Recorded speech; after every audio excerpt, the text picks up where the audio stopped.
NFT কবে বন্ধ হবে? এনএফটি কবে বন্ধ হবে? এ ভাই এনএফটি আর কতদিন চলবে? অনেকে প্রশ্ন করছে, এ ভাই এনএফটি তো আমি টাকা ভরলেই পালিয়ে যাবে। তো এরকম হাজারো কোয়েশ্চেন করছে অনেকে। তো আজকে আমি তাদের প্রশ্নের উত্তর দেবো এই ভিডিওতে। তো যারা যারা ভিডিওটা শেষ পর্যন্ত দেখবে তাদের জন্য রয়েছে একটা খুশির খবর। তো ভিডিওটা অবশ্যই শেষ পর্যন্ত দেখবে, ওকে? তো এনএফটি কিন্তু অফিসিয়াল তাদের পেজে দিয়ে দিয়েছে যে তারা কিন্তু 2028 সাল পর্যন্ত কিন্তু এনএফটি থাকছে মার্কেটে, এবং এটা কিন্তু ওয়ার্ল্ড ওয়াইড একটা প্রভাব পড়েছে। এবং তারা অফিসিয়াল পেজে জানিয়েছে যে 2028 সালের জুলাই মাসের শেষ দিকে এটা এক্সপায়ারি হবে, এবং সেটা কিন্তু তারা অফিসিয়ালি পেজ দিয়ে দিয়েছে। তোমরা স্ক্রিনে হয়তো দেখতেই পাচ্ছ, আমি তোমাদেরকে কিন্তু স্ক্রিনশট মারা আছে, তোমাদের দেখিয়ে দিচ্ছি, এবং পোস্ট করা আছে। ট্রেজার এনএফটি লিখবে, তো অফিসিয়াল পেজে তোমরা দেখবে ব্লুটিক আছে, সেখানে কিন্তু পোস্ট করা হয়েছে এবং তারা জানিয়েছে।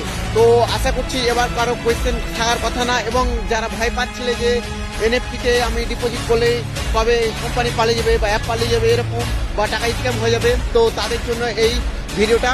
তো আর ভয়ের কিছু নেই। তো তোমরা যারা ইনভেস্ট করতে চাও তারা আমাকে ডিএম করো অবশ্যই। আর যারা তারা কিন্তু আমাকে মেসেজ করবে না, যারা ইন্টারেস্টেড পারসন তারাই অনলি কিন্তু আমাকে মেসেজ করবে, ওকে? তো আমাকে তাড়াতাড়ি ডিএম করো, ওকে? খুব ইনকাম হচ্ছে। তো তোমরা যারা করতে চাও বা যারা চাইছো তারা আমাকে মেসেজ করো। যারা এখন আমাকে ফলো করেনি কি করছো গাইজ, তাড়াতাড়ি ফলো করে দাও। আর তোমার যে বন্ধুরা এনএফটি করতে চায় তাদেরকে ভিডিওটা শেয়ার করে দাও, আর ভিডিওটাতে অবশ্যই একটা লাইক করে দিও, ওকে গাইজ? আর কমেন্ট করে দাও যে তোমার কত ডলার রয়েছে এবং তুমি কবে থেকে করছো।